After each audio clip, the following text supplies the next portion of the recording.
নমস্কার বন্ধুরা, snake summer brothers YouTube চ্যানেলে সবাইকে জানাই আন্তরিক শুভেচ্ছা। আমি শাশ্বত ঘোষ চলে এসেছি নতুন একটা উদ্ধার কার্যে। এটা হচ্ছে আমাদের বেথুয়া ডাউরির মধ্যেই পড়ছে হসপিটাল পাড়া। হসপিটাল পাড়া তো এটা? হ্যাঁ হ্যাঁ হসপিটাল পাড়া। কে কাজ কর এখানে ইটের কাজ করছিল? কাজ করছিল ওই যে এদিকে চলে আসো। এই দাদা দেখতে পাচ্ছেন, এই যে ইটের গাদা, এখান থেকে ইট ফিট তোলা হচ্ছিল। হ্যাঁ, ইট তুলে কোথায় রাখা হচ্ছিল? এই উপরেই রাখছিলাম, এর উপর দিয়ে হেঁটেছি। আচ্ছা আচ্ছা, এইখানে ইটের গাদা দেখতে পাচ্ছেন আপনারা, একটু দেখাও নিচের দিকে। এই যে ইটের গাদা, এই ইটের গাদা থেকে ইট তুলে সাইড করছিল। দেখতে দেখতে হঠাৎ করে কি সাপ দেখতে পেলে? হ্যাঁ, হঠাৎ করে সাপ দেখতে পেয়ে ফোন আসে আমার কাছে। তো দেখা যাক সাপটা কি। আমার উপর থেকে দেখে মনে হচ্ছে এটা একটা গোখরো সাপ, খরিশ সাপ। তো বন্ধুরা চলুন সাপটাকে আগে এখান থেকে বার করি।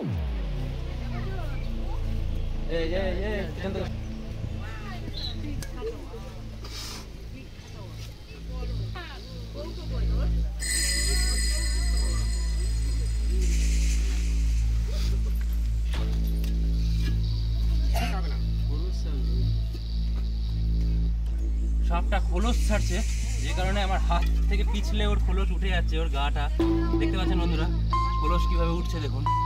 বাবা ফসফস করছে তো। হ্যাঁ, ও এখন পুরো এই দেখুন, পুরো আমি ধরছি আর পুরো পিচ্ছিল হয়ে পুরো ওর খোলসটা উঠে যাচ্ছে আমার হাতে। ফসফস করছে।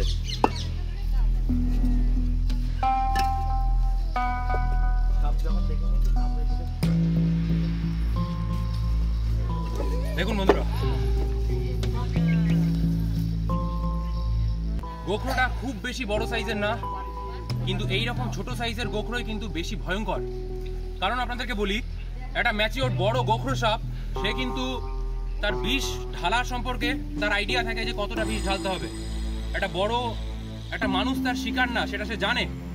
এই কারণে সে কিন্তু বেশি পরিমাণে বিষ ঢালবে না। আপনারা সবাই জানেন যে গোখরো সাপ বা খরিশ সাপ যেটাকে আমরা বলি, সেই খরিশ সাপ তার বিষটাকে ব্যবহার করে মেনলি তার শিকার ধরার জন্য, শিকারটাকে মারার জন্য। সেই জায়গা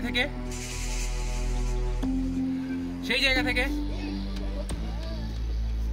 একটু কালো ব্যাগটা দাও তো আমার হাতে।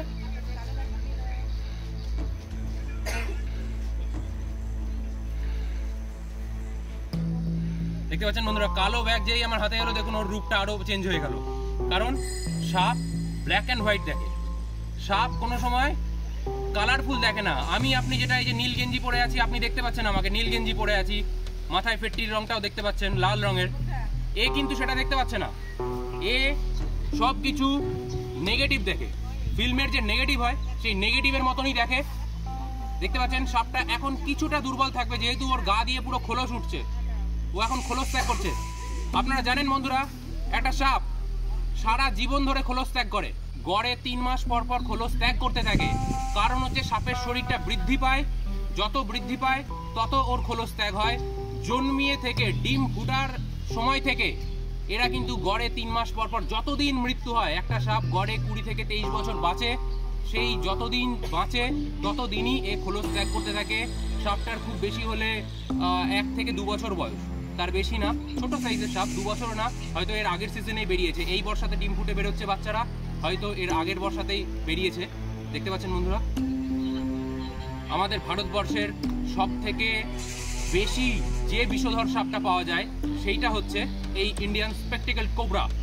আর বন্ধুদেরকে বলবো যে সাপ হ্যান্ডেলিং করতে যাবেন না। আমি প্রত্যেক ভিডিওতে সতর্কবার্তা দিই যে আমি এইভাবে ধরে আছি, এইভাবে মুখের সামনে ধরে আছি বলে যে এটা ছেলে খেলা ভাববেন, সেটা একদম করবেন না। যে কোনো সময় বিপদ ঘটে যেতে পারে, নিজের জীবন নিয়ে ঝুঁকির মধ্যে ফেলবেন না। তো বন্ধুরা চলুন সাপটাকে এবার আমরা ব্যাগের মধ্যে পুরে নিই।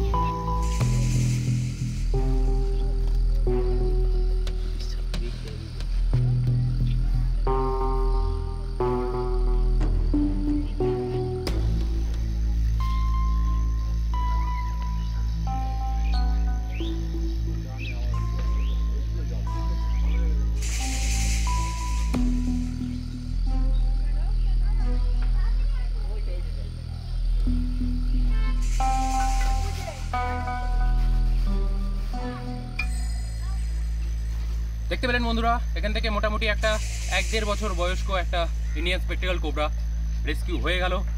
ভিডিওটা যদি ভালো লাগে অবশ্যই লাইক, কমেন্ট, শেয়ার করতে ভুলবেন না। আর যে সমস্ত দর্শক বন্ধুরা প্রথম এখন এই ভিডিওটা দেখছেন তাদেরকে রিকোয়েস্ট করব যে চ্যানেলটাকে সাবস্ক্রাইব করে বেল নোটিফিকেশনটাকে অন করে রাখবেন, কারণ এখানে প্রচুর সাপ সম্পর্কে কুসংস্কার দূর করা হয়। শিক্ষার কোনো শেষ নেই, প্রচুর কিছু জানার বাকি আছে আমার আপনার সবার।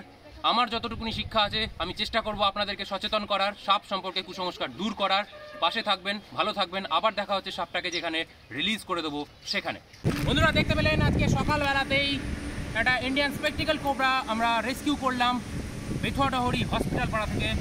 তো চলুন সাপটাকে এখন রিলিজ করে দেওয়ার সময় বারবার বলছি বন্ধুরা, সাপ বাঁচান, সাপের ক্ষতি করবেন না। মারা অনেক সহজ, একটা জীবন দান করা অনেক কঠিন কাজ। আপনার এলাকার কাছাকাছি কোনো রেস্কিউয়ারকে কল করুন এবং ঘরের মধ্যে যদি সাপ ঢুকে যায় সেই সাপটাকে না মেরে তাকে উদ্ধার করে কোনো জঙ্গলে ছেড়ে দেওয়ার ব্যবস্থা করুন। এইটাই অনুরোধ রাখলাম আপনাদের সবার কাছে। চলুন দেরি না করে সাপটাকে এবার আমরা মুক্ত করে দিই।